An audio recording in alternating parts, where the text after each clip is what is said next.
गोकर्ण जी महाराज कहते हैं, पिताजी, व्यक्ति को दुख देने वाले केवल दो ही साधन है संसार में। हम केवल दो ही चीजों से दुखी होते हैं। क्या? बोले, पहली अहमता और दूसरी ममता। ये दो ही दुख के कारण हैं। यदि इन दोनों से व्यक्ति निवृत्त हो जाए, अहमत्व और ममत्व, उस व्यक्ति को संसार में कोई दुखी नहीं कर सकता। बहुत ध्यान से सुनिएगा सब लोग। अहमत्व सदा खुद में होता है और ममत्व सदा अपनों में होता है, और ये दो ही दुख के कारण है। पहला दुख का कारण अहमत्व, अपने ऊपर किया गया अभिमान।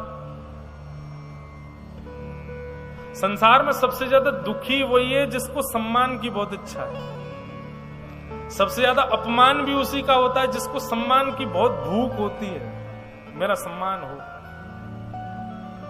लेकिन हमारे वृंदावन शतक में कहते हैं, सम्मानम कलयाति घोर गरलम नीचपुमानम शुद्धा। इस कलयुग में यदि विष कोई है तो वो विष है सम्मान। सम्मान से जितना बच लोगे उतने बढ़िया। और जो सम्मान का आदी हो जाए, कोई सम्मान करे उससे तो आप बच नहीं सकते। आपके चित्त में सम्मान पाने की इच्छा नहीं होनी चाहिए, मेरा सम्मान हो। दुख का कारण बनेगा वो अहमत्व। ये अपने ऊपर जो हम लोग अहंकार करते हैं, ये पहला दुख का कारण है।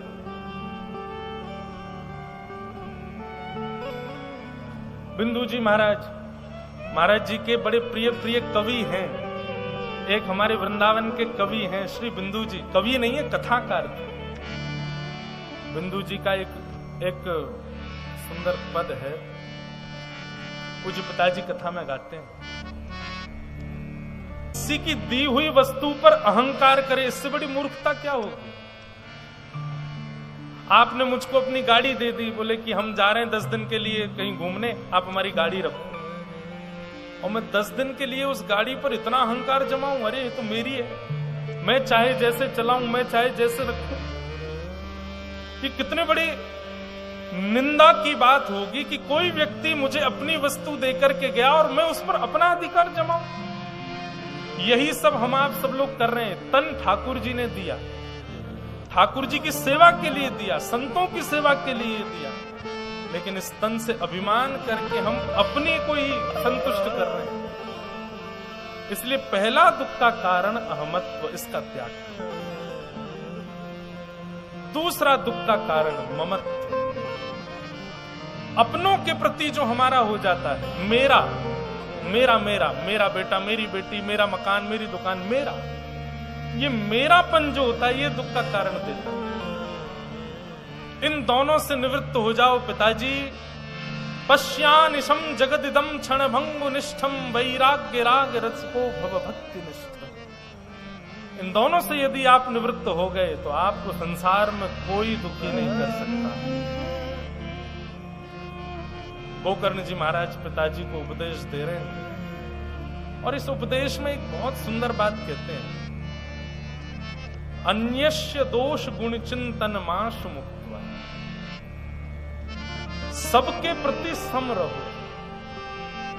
किसी में दोष देखना और किसी में गुण देखना, ऐसी दृष्टि मत रखो। सब में समत्व भाव रखो, सब समान। इस प्रकार गोकर्ण जी ने अपने पिताजी को ज्ञान उपदेश किया, और ज्ञान उपदेश के पश्चात गोकर्ण जी तो वापस विद्यालय को चले गए पढ़ने। भैया अब आवाज बिल्कुल ही बंद हो गई। गोकर्ण जी महाराज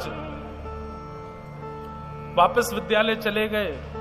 आत्मदेव जी ने अपना जीवन सफल किया वन में जाकर के। धुंधुकारी मरने के बाद प्रेत बने। महाराज जी, जयपुर में एक स्थान है सरस कुंज। वहां सरस कुंज के सरस माधुरी जी एक पद में कहते हैं कि भूत कौन बनता है। हम भी देखो किससे पूछ रहे हैं, 24 घंटा भूत प्रेतन ने उतारते रहे, उनसे कह रहे हैं भूत कौन बनता है। उनका एक पद है, भजन बिन नरमर कट के। जो ठाकुर जी का जीवन भर नहीं हो पाया, ऐसा व्यक्ति जब मरता है तो भूत बनता है, निश्चित प्रेत बनता है। जिसने जीवन में एक बार भी ठाकुर जी की शरणागति ग्रहण नहीं की, किसी वैष्णव के मुख से सत्संग नहीं सुना, संपूर्ण जीवन व्यतीत कर दिया और मर गया, निश्चित है वो प्रेत बनेगा, निश्चित है वो भूत बनेगा। भजन बिन नरमर गत के भूत। सरस माधुरी जी का पद है।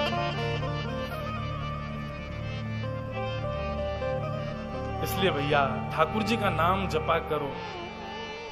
इस जन्म में तो, जीवन में तो ये जीवन तो सफल होगा ही, मृत्यु के बाद का भी जीवन सफल हो जाता है भगवान नाम से। धुंधुकारी प्रेत बने, गया श्राद्ध से भी उनको मुक्ति नहीं हुई।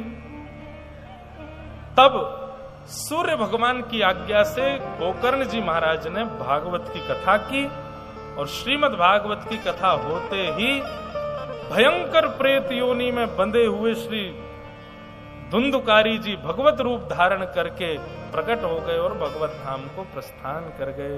बोलो भागवत महापुराण।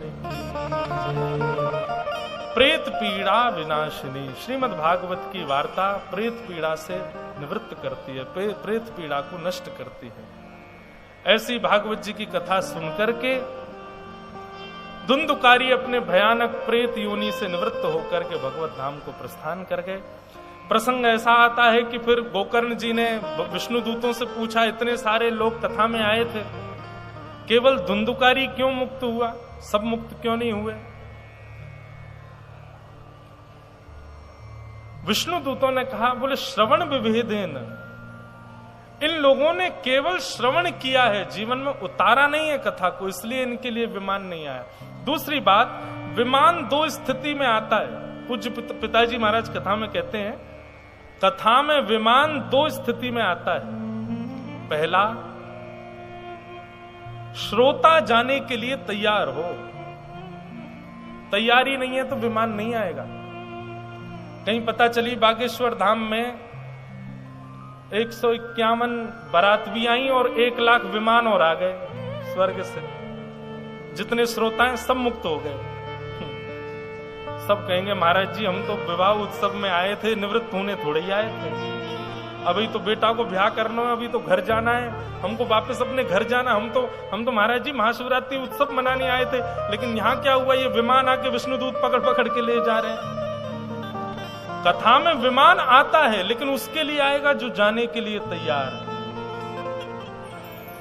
महाराज जी आपने भी अनुभव किया है कथाओं में, दास ने तो कितनों को अनुभव किया है, जो संकल्पित होकर कथा में बैठे कि नहीं निवृत्त होना है, और 7वें दिन चले ही गए।